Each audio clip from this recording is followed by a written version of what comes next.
Assalamualaikum warahmatullahi wabarakatuh. Magandang umaga po sa inyong lahat. Ako po si Atty. Garcia. Kilala niyo naman ako. Ako po ang National President ng UPI. Paliwanag ko lang po na hindi po bago sa UPI yung panawagan na magkaisa. Sapagkat kami gusto naming matuto sa ating kasaysayan na kaya tayo nasakop ng Kastila sa loob ng 300 taon ay dahil ang ating struggle ay hiwa-hiwalay. Hindi po tayo nagkakaisa, kaya hindi natin kayang talunin yung ating common enemy. Ganun po ang situation natin ngayon.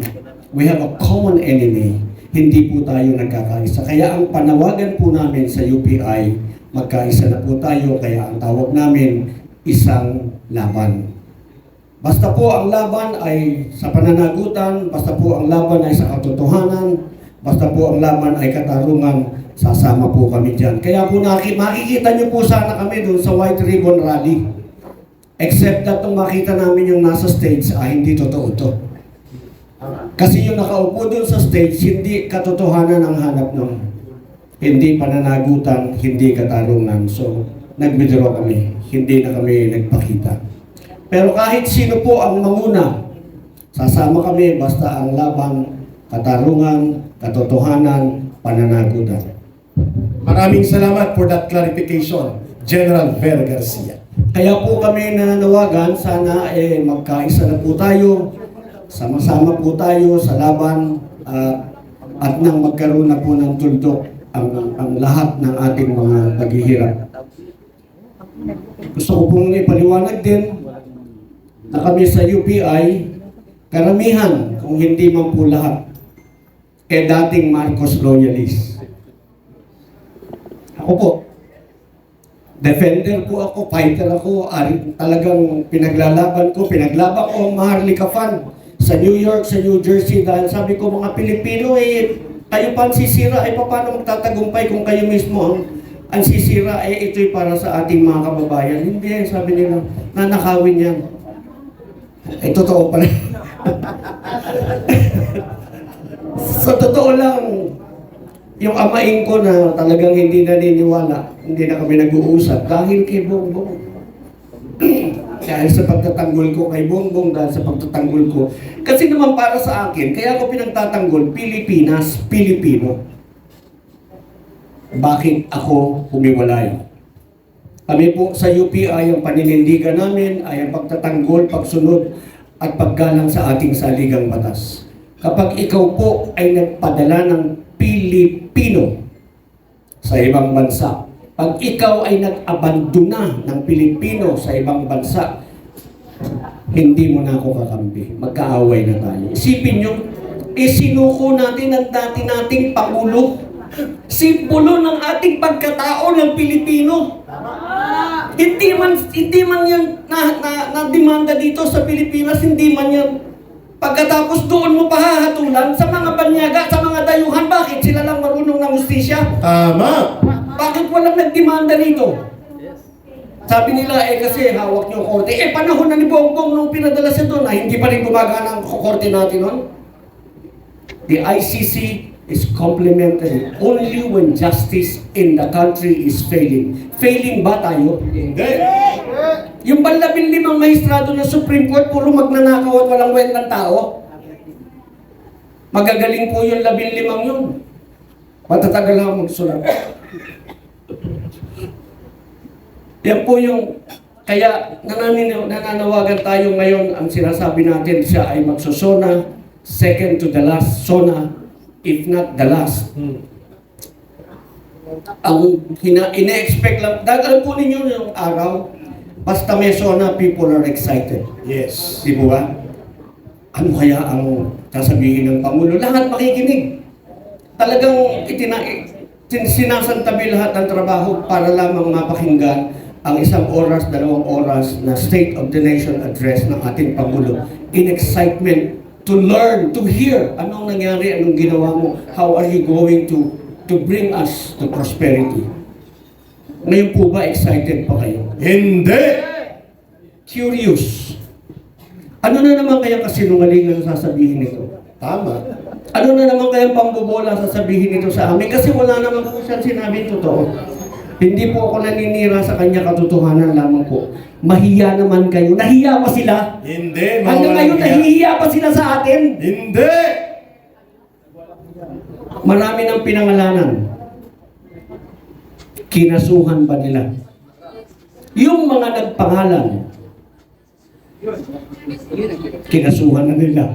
Kinulong na nila. Kinulong. So yung tanong mo kanina, meron bang gumagana, ano ba tayo, meron bang undeclared martial law? Para pong meron. Dahil wala naman tayong kalayaang magsalita. Pinakasuhan. Meron po ako nakausap na na mga government employees, guro. Sabi nila, sir, marami kami gusto sana naming sumama sa rally. Kaya lang, bawal. Bawal. Bakit bawal pagka nasa gobyerno ka? Bakit bawal hindi ka na pwedeng magsalita? Bakit bawal hindi ka na Pilipino? Pinaliwanag ko yan nung minsan doon sa aking post, yung sinasabing non-partisanship. Pag non-partisan, pwedeng magsalita. Kaliwa o kanan, pwede mong sabihin. Pagka pinigilan mo na pintasan yung kaliwa o pintasan yung kanan, partisan ka na. May pinapanigan ka na. A non-partisan atmosphere is neutral. Pwede natin pag-usapan, bakit ganito, bakit ganon. Sa kampanya, sa eleksyon, bawal ang partisanship. Nasa batas yan. Pero halalan ba ngayon? Hindi. Napansin ba ninyo yung mga pulis doon sa Canada? Nung inaaway si Claire, you go ahead, you talk, it's your freedom. This is a free country. Ganon talaga dapat tayo. Lahat ng lumalaban, kinasuhan na, kinulong na, ginawa na lang ng kung ano-ano mga hindi katotohanang mga demanda. Ako po, kami po, sa darating na SONA, ang amin lamang inaasahan, trust. Restore trust. Ano kaya ang gagawin, sasabihin ng Pangulo para maibalik niya ang tiwala ng taong bayan sapagkat right now, negative. Yung huli nakita ko, negative 27 pero I think he has reached negative 30 something sa Pulse Asia at sa SWS. Negative 31. See? Negative 31 ka, samantalang yung dinidemanda mo, yung gusto mong i-impeach, tumataas ang popularity habang lumalapit sa eleksyon. Sige, tagalan nyo pa ang impeachment. Lalong nagsisimpatya ang tao. Tama po si Atty. Luna Kami nila Atty. Jean.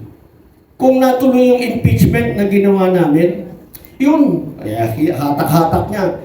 Isang maletang ebidensya. Kinuha po namin talaga yun para pagka inilahad namin, hindi kayo mabobore katulad ngayon. Boring Boring.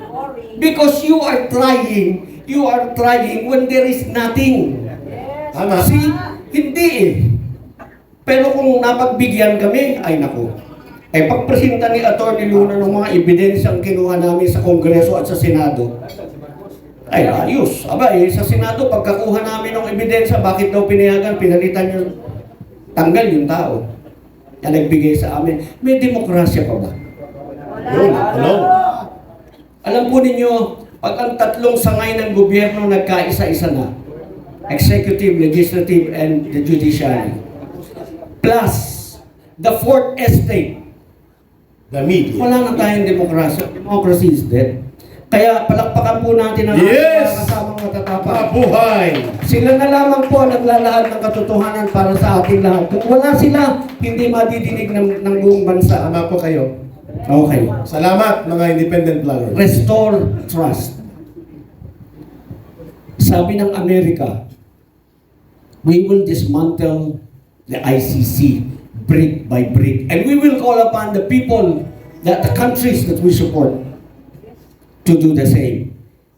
Gusto kong madinig kay Presidente Marcos sa SONA sa Lunes, ano ang gagawin ng Pilipinas. Yun. Nasaan ang stand ng Pilipinas doon sa panawagan ni U.S. Secretary of State Marco Rubio, demolish the ICC. Gusto ko pong malaman yan. Gusto kong makita yan. Flood control. Gusto ko pong makita yung talagang mga malalaking tao. Speaker Romualdez. Yes. Yung mga in-identify na tumanggap ng maleta. Gusto ko po makitang kasuhan. Gusto ko rin pong makitang arestuhin nila at magtaas ng kamay na nakaposas. Na-aresto na po ako sa wakas. Lalo na si Romualdez. Yan.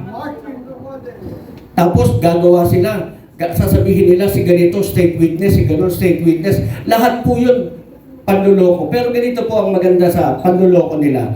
Tayo po, hindi na tayo naniniwala, hindi na tayo naloloko. Ang naloloko na lamang po nila, yung mga taong adik sa kasinungalingan nila. We agree. So yung lahat po ng ginagawa nilang panluloko at pagsisinungaling doon sa mga nauuto pa nila. Kayo pang gumising o yung mga nakikinabang. Inubos ninyong ninakaw ang pera tapos ngayon mangungutang kayo, ganon din karami para mapunduhan yung mga project na dapat nagawain. Exactly. Gusto ninyo mag-imbestiga, buksan natin yung ganito, yung ganon. Katulad yan, tinatarget nila si Senator Alan. Eh bakit hindi kayo mag-imbestiga doon sa Ilocos Norte na makita natin kung anong klaseng flood control ang natapos doon? Trust, Mr. President, nag-aantay ang taong bayan. Ano ang gagawin mo para mabawi ang tiwala ng bayan? Ano ang gagawin mo sa tao mo na naninigil ng kalayaan ng tao na katulad ni Director Matibag? Di ba dapat mag-resign yan? Di ba dapat tanggalin yan? Tanggalin si Matibag. Tanggalin si Matibag. Si Boying palayasin. Si Matibag. Tanggalin si Boying palayasin. Yun ang mga salot ni Marcos. Sino yung isang sinabi mo? Boying. Yes. You know why? Ako personally, pinapanawagan ko na mag-resign si Boying. Number one to me, he did not qualify to that position. May kaso si Boying eh. And that disqualified him. Anong ginawa ng magiging bata niya doon? Inandakit yung kaso. Pati yung ibang mga kasabayan na andakit o asa na due process doon. Paano yung mga complainant ng mga ibang kaso? Paano na ngayon yung complaint sa kanya? Na inandakit tapos siya naupo doon.